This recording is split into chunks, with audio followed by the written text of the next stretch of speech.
Back सुप्रभात news Chhattisgarh. आइए जानते हैं छत्तीसगढ़ की 25 फटाफट बड़ी खबरों को। साथ ही डेली अपडेट रहने के लिए चैनल को सब्सक्राइब करने के साथ वीडियो को लाइक जरूर करें। भारत अंतर्राष्ट्रीय व्यापार मेला आज से दिल्ली में बिखरेगी छत्तीसगढ़ के औद्योगिक विकास की छटा। नई दिल्ली के भारत मंडपम में आज 14 नवंबर से छत्तीसगढ़ के औद्योगिक विकास की छटा बिखरेगी। यहां 27 नवंबर तक भारत अंतर्राष्ट्रीय व्यापार मेले का आयोजन किया जा रहा है। इस मेले में एक भारत श्रेष्ठ भारत की थीम पर छत्तीसगढ़ का आकर्षक पवेलियन बनाया जा रहा है। इस मेले में देश के सभी राज्यों सहित अंतर्राष्ट्रीय स्तर के उद्योगपति और निवेशक भी आएंगे। मेले में बने छत्तीसगढ़ पवेलियन में राज्य के औद्योगिक विकास की झलक दिखाई जाएगी। यहाँ छत्तीसगढ़ की अर्थव्यवस्था उद्योगों के लिए व्यापक अनुकूल माहौल और व्यवस्थाएं तथा नई औद्योगिक नीति के बारे में आगंतुकों को पूरी जानकारी दी जाएगी। जिले को जल्द मिलेगा मेडिकल कॉलेज का तोहफा, 50 सीटों से होगी शुरुआत। स्वास्थ्य सुविधा के क्षेत्र में जिलेवासियों के लिए अच्छी खबर है। अब अगले सत्र से मेडिकल कॉलेज अस्तित्व में आ जाएगा। इसके साथ ही एडमिशन की प्रक्रिया के साथ पढ़ाई भी शुरू हो जाएगी। डीन सहित टीचिंग स्टाफ व कर्मचारियों की नियुक्ति होगी। इसके पहले जिला अस्पताल में 220 बेड दिखाना होगा। इसके लिए भी डॉक्टर व कर्मचारी भर्ती के आदेश जारी हो गए हैं। जिला अस्पताल 220 बेड का होगा। अब इस पर आगे का काम जल्द ही शुरू होगा। धान बेचने के लिए अब ऐप से मिलेगा टोकन। खाद्य विभाग में लॉन्च किया तोकर टोकन ऐप। छत्तीसगढ़ में इस बार मोबाइल ऐप के जरिए ही किसान धान बेचने के लिए टोकन ले पाएंगे। इसके लिए लंबी लाइन में लगने की जरूरत नहीं होगी। खाद्य नागरिक आपूर्ति एवं उपभोक्ता संरक्षण विभाग ने खरीफ विपणन वर्ष 2025-26 के लिए नया मोबाइल ऐप तुहर टोकन लॉन्च किया है।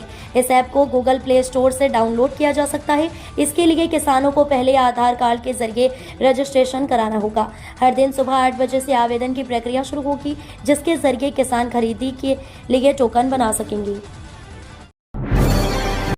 सरकारी शिक्षकों, अधिकारी व कर्मचारियों को बिना अनुमति नहीं मिलेगी छुट्टी।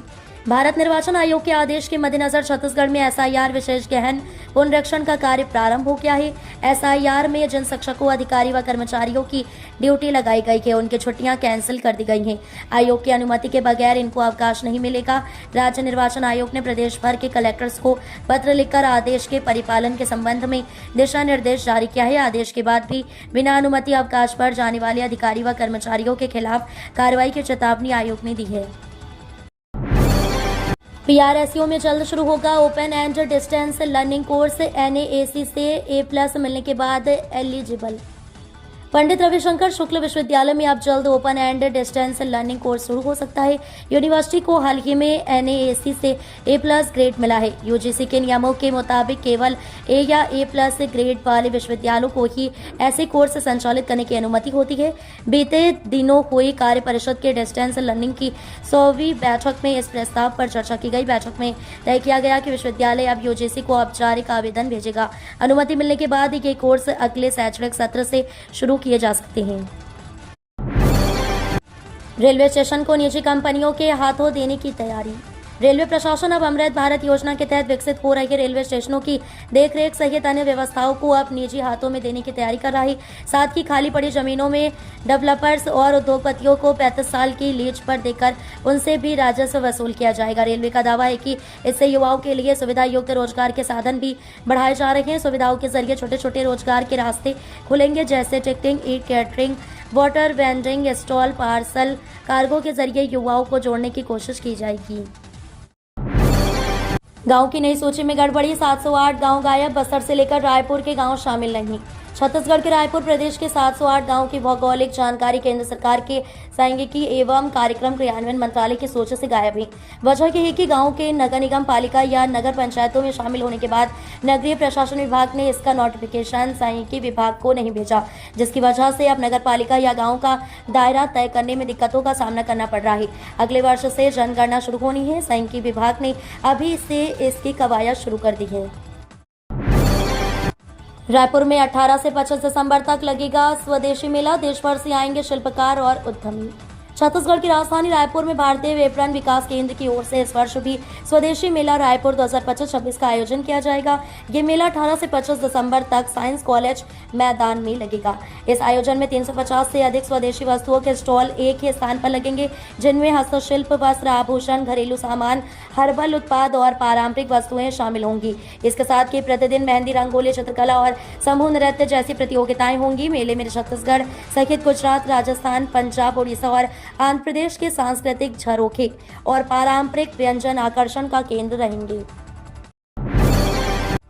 एलटीटी व शालीमार एक्सप्रेस सहित अन्य ट्रेनें प्रभावित। दक्षिण पूर्व रेलवे के खड़गपुर रेल मंडल स्थित शालीमार यार्ड के आधुनिकीकरण कार्य का हवाला दे रेलवे ने ट्रेन परिचालन प्रभावित किया है। इस कारण बिलासपुर जोन से होकर गुजरने वाली ट्रेनें आगामी 14 दिनों तक रद्द रहेंगी। इनमें 2 नियमित व 2 साप्ताहिक ट्रेनें शामिल हैं। हावड़ा मुंबई मार्ग पर चलने वाली शालीमार एलटीटी शालीमार नियमित एक्सप्रेस 10-10 दिन और साप्ताहिक एक्सप्रेस 3-3 दिन रद्द रहेंगी। इसके अलावा 4 ट्रेनों को विभिन्न तिथियों में आधे रास्ते से ही समाप्त कर वहीं से लौटाया जाएगा। ये कार्य 23 नवंबर तक चलेगा। क्षत्रिय कर्णी सेना अध्यक्ष बोले, छत्तीसगढ़ में पुलिस वालों के घर घुसेंगे। क्षत्रिय कर्णी सेना के राष्ट्रीय अध्यक्ष डॉक्टर राज शेखावत ने सूदखोर वीरेंद्र तोमर के जुलूस निकालने का विरोध किया है। उन्होंने अपने सोशल मीडिया अकाउंट में करीब 1 घंटे तक लाइव आकर समाज के लोगों से कहा कि छत्तीसगढ़ में कुछ पुलिस अधिकारियों ने गलत किया है। तोमर कोई आतंकवादी था क्या जिसका जुलूस निकाला गया। उन्होंने सरकार को चेताते हुए कहा कि क्षत्रिय समाज के लाखों लोग बहुत जल्द रायपुर कूच करेंगे। हम उन पुलिस वालों के घर में भी घुसेंगे जो तोमर के घर के अंदर घुसे थे। इसके अलावा शेखावत ने इस कार्रवाई का मुंहतोड़ जवाब देने की बात कही है। छत्तीसगढ़ में भूमि निर्धारण को लेकर नया आदेश जारी, दरों में किया गया संशोधन। छत्तीसगढ़ सरकार ने राज्यों में भूमि निर्धारण को लेकर बड़ा फैसला लिया है। राजस्व विभाग ने 13 बिंदुओं वाला नया आदेश जारी किया है, जिसमें नगर निगम सीमा, ग्रामीण क्षेत्रों और औद्योगिक जोन के लिए नई दरें तय की गई हैं। आदेश के अनुसार यदि कोई व्यक्ति कृषि भूमि को आवासीय, वाणिज्यिक या औद्योगिक उपयोग के लिए डाइवर्ट करता है तो अब ये प्रक्रिया राजस्व संहिता की धारा 258 की उपधारा के अंतर्गत होगी। साथ ही भूमि के पुनर्निर्धारण के दौरान प्रीमियम की दरों में भी संशोधन किया गया है। विभाग का कहना है कि इस कदम से भूमि उपयोग में पारदर्शिता आएगी और अनाधिकृत डाइवर्शन की समस्या कम होगी। धान खरीदी पर सियासत, पूर्व सीएम के बयान पर डिप्टी सीएम साहब ने किया पलटवार। छत्तीसगढ़ में 15 नवंबर से धान खरीदी की शुरुआत होने वाली है, लेकिन इसकी शुरुआत से पहले की विपक्ष और सरकार के बीच सियासत तेज हो गई है। डिप्टी सीएम अरुण साहब ने आज मीडिया से बातचीत के दौरान पूर्व सीएम भूपेश बघेल के दावों को खारिज करते हुए जमकर पलटवार किया है। उन्होंने कहा कि ठगने और लूटने वाली पार्टी कांग्रेस है। हमारी सरकार किसान हितैषी है और सभी वादों को पूरा कर रही है। बता दें, पूर्व सीएम बघेल ने धान खरीदी को लेकर दावा किया है कि धरातल पर धान खरीदी की कोई तैयारी नहीं है। इधर एग्री स्टैक पोर्टल में पंजीयन की दिक्कतों से पंजीयन के लिए 7 लाख किसान परेशान हैं। बीएड डीएलएड की 2000 से ज्यादा सीटें सेकेंड काउंसलिंग के बाद भी रिक्त। आज से शुरू होगी 3rd राउंड की काउंसलिंग। बीएड डीएलएड की 2 राउंड की काउंसलिंग के बाद भी 2000 से ज्यादा सीटें रिक्त हैं। 2 राउंड की 6 सूची जारी कर प्रवेश दिए गए बावजूद इसके 2000 से अधिक रिक्त सीटें रह गई हैं। रिक्त सीटों में प्रवेश के लिए आज 14 नवंबर से 16 नवंबर शाम 5 बजे तक 3rd राउंड की काउंसलिंग होगी। बता दें कि ये अंतिम चरण की काउंसलिंग है। इसमें इच्छुक और पात्र अभ्यर्थी आज से 16 नवंबर शाम 5 बजे तक ऑनलाइन आवेदन कर सकते हैं। प्रदेश में बीएड और डीएलएड कोर्स में प्रवेश के लिए 2 राउंड की काउंसलिंग करवाने और 6 प्रवेश सूची जारी करने के बाद भी 2000 से ज्यादा सीटें अब तक रिक्त हैं। अग्निवीर भर्ती रैली का आयोजन 8 से 16 दिसंबर तक, आवेदन आमंत्रित। जाट रेजिमेंटल सेंटर बरेली में अग्निवीर सैनिकों के विभिन्न पदों की पूर्ति हेतु भर्ती रैली का आयोजन 8 से 16 दिसंबर के बीच बरेली में किया जाएगा।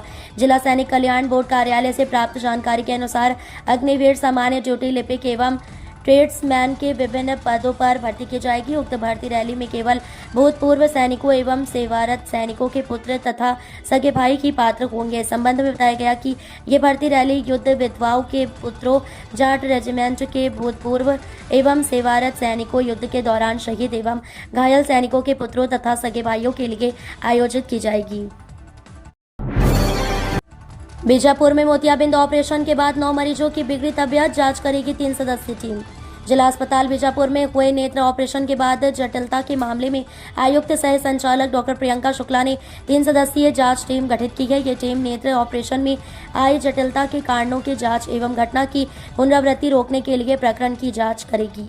इस टीम में राज्य कार्यक्रम अधिकारी डॉक्टर निधि अत्रिवाल, संयुक्त संचालक स्वास्थ्य सेवाएं बस्तर संभाग डॉक्टर महेश सांडिया तथा नेत्र सर्जन जिला चिकित्सालय जदलपुर डॉक्टर सरिता थॉमस शामिल हैं।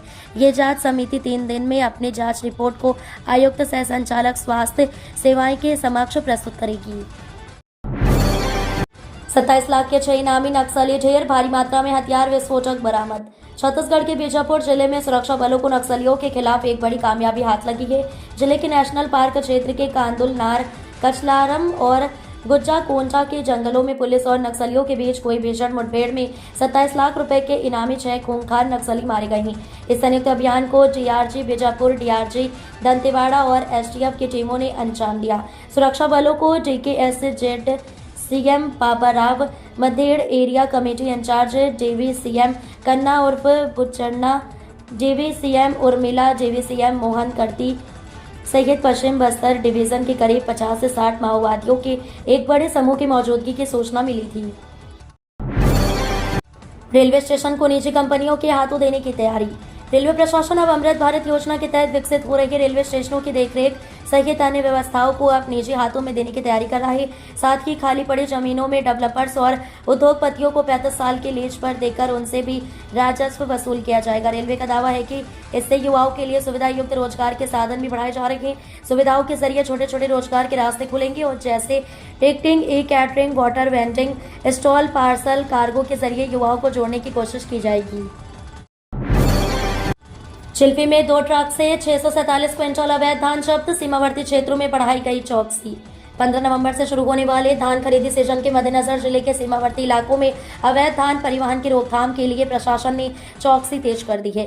सीमाओं पर चेकपोस्ट स्थापित किए गए हैं और निगरानी के लिए राजस्व, पुलिस, मंडी और खाद्य विभाग की संयुक्त टीम तैनात की गई है। इसी अभियान के तहत चिल्फी घाटी में संयुक्त टीम ने कार्रवाई करते हुए 2 ट्रक में भरे कुल 647 क्विंटल अवैध धान को जब्त किया है।